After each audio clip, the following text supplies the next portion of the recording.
नमस्ते दोस्तों। आज हम एक ऐसी दुनिया में कदम रखने वाले हैं जो किसी एनिमेटेड सुपर हीरो मूवी से बिल्कुल भी कम नहीं है। जरा सोचिए, एक तरफ भयानक बुराई और दूसरी तरफ एक बेहद शांत लेकिन जबरदस्त ताकतवर नायक। जी हाँ, आज हम अच्छाई और बुराई की एक बहुत ही क्लासिक लोक कथा को समझने वाले हैं। तो चलिए, जादू और रहस्य से भरी इस कथा के हर एक पन्ने को एक-एक करके पलटते हैं। अब आंखें बंद करके जरा कल्पना कीजिए, एक बेहद घना, डरावना और अंधेरा जंगल। पेड़ इतने ऊंचे कि उन्होंने आसमान की रोशनी को ही पूरी तरह ढक लिया है। चारों तरफ एक अजीब सा, रोंगटे खड़े कर देने वाला सन्नाटा है और हवा में एक खतरे का एहसास है। हमारी कहानी यहीं से शुरू होती है। इस भयानक अंधेरे सायों के बीच कुछ ऐसा छिपा है जो किसी का भी रास्ता रोकने के लिए काफी है। ठीक है, तो चलिए इस कहानी के मुख्य किरदारों से मिलते हैं।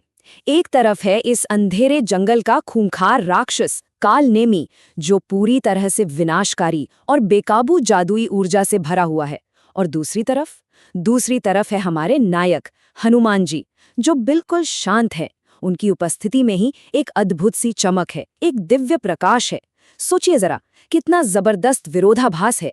एक तरफ खौफ और उथल-पुथल है और दूसरी तरफ एकदम अचूक शांति और शक्ति। और तभी अचानक उस जंगल का सन्नाटा टूट जाता है। कालनेमी बिना किसी चेतावनी के अपने पूरे भयानक रूप में सामने आ धमकता है। वो अपनी सबसे खतरनाक और डरावनी शक्ति से वार करता है। हवा में एक जोर की गड़गड़ाहट होती है। सब कुछ इतनी तेजी से होता है कि मानो किसी को संभलने का मौका ही न मिले। ध्यान दीजिए, ये कोई ऐसा वैसा हमला नहीं है। ये एकदम शुद्ध, बेकाबू जादुई ऊर्जा है। अच्छा, कभी-कभी असल जिंदगी में भी तो ऐसा ही होता है ना। जब अचानक से कोई बहुत बड़ी मुसीबत आ जाती है तो वो बिल्कुल इसी जादुई हमले की तरह डरावनी और भारी लगती है। ऐसा लगता है जैसे हर तरफ से मुश्किलें टूट पड़ी हों। कालनेमी का ये हमला भी बिल्कुल उसी अचानक आने वाले संकट का प्रतीक है। चलिए देखते हैं कि ये शानदार दृश्य आगे कैसे बढ़ता है, एकदम स्टेप बाय स्टेप। तो पहले चरण में वो भयानक जादुई हमला होता है, लेकिन दूसरे चरण में देखिए कमाल। हमारे नायक हनुमान जी बिल्कुल भी नहीं डरते, कोई घबराहट नहीं। वो एकदम शांत भाव से आगे की ओर एक विशाल छलांग लगाते हैं। फिर तीसरे चरण में उनका वो अचूक प्रहार होता है और चौथे चरण में एक जबरदस्त आध्यात्मिक विस्फोट। मतलब नायक की वो शांति ही असल में उनकी सबसे बड़ी ढाल बन गई। अब यहाँ सबसे दिलचस्प बात क्या है पता है? वो अस्त्र जिसका हमारे नायक इस्तेमाल करते हैं, गदा।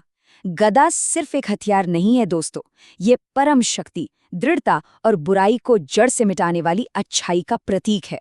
जब अंधेरा अपने चरम पर होता है ना, तब ये दिव्य गदा ही वापस रोशनी लेकर आती है। ये हमारे नायक की उस आंतरिक शक्ति को दिखाती है जो बुराई के सामने कभी भी नहीं झुकती। अब जरा इस पूरे दृश्य को स्लो मोशन में, बिल्कुल धीमी गति में अपने दिमाग में चलाकर देखिए। कालनेमी का हमला हो रहा है और समय जैसे वहीं रुक सा गया है। हनुमान जी हवा में उड़ते हुए अपनी दिव्य गदा के साथ पूरे आत्मविश्वास से आगे बढ़ रहे हैं। ये कोई हड़बड़ी में किया गया वार नहीं है, बल्कि ये एक सच्चे नायक की बेहद शांत और सधी हुई प्रतिक्रिया है, जिसे पहले से ही पता है कि जीत उसी की होने वाली है। और फिर प्रहार। जैसे ही वो गदा उस घने अंधेरे से टकराती है, बूम, एक बहुत ही शानदार चमकती आध्यात्मिक आभा का विस्फोट होता है, एकदम किसी सिनेमैटिक मास्टरपीस की तरह। बस एक पल और वो सारी डरावनी जादुई ऊर्जा उस चमकदार दिव्य रोशनी के सामने कांच की तरह चकनाचूर हो जाती हैं। ये वो पल है जहां नायक की रोशनी अंधेरे को हमेशा हमेशा के लिए खत्म कर देती है। अब इस महायुद्ध के ठीक बाद का नजारा देखते हैं। सब कुछ शांत हो चुका है। हवा में धीरे धीरे प्रकाश के छोटे छोटे सुनहरे कण और धूल तैर रही है।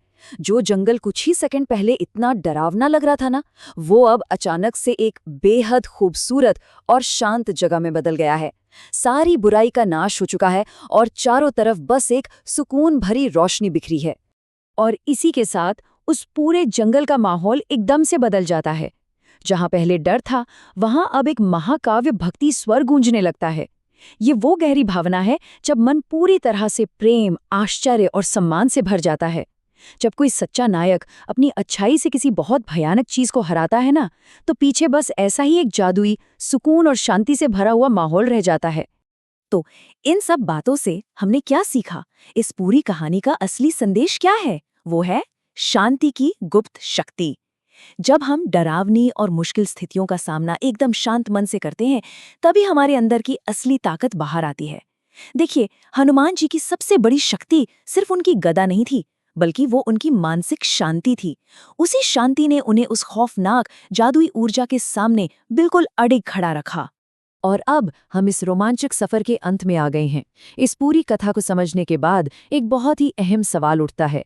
जब भी जीवन के किसी मोड़ पर कोई बहुत बड़ी चुनौती या मुसीबत सामने आए, तो हम सभी अपने भीतर की उस शांति और उस प्रकाश का इस्तेमाल कैसे कर सकते हैं? बिल्कुल, हमारे उस शांत नायक की तरह। इस सवाल पर जरूर सोचिएगा। आज के इस विश्लेषण में बस इतना ही। नई चीजें सीखते रहें और अपने अंदर की रोशनी को हमेशा चमकने दें।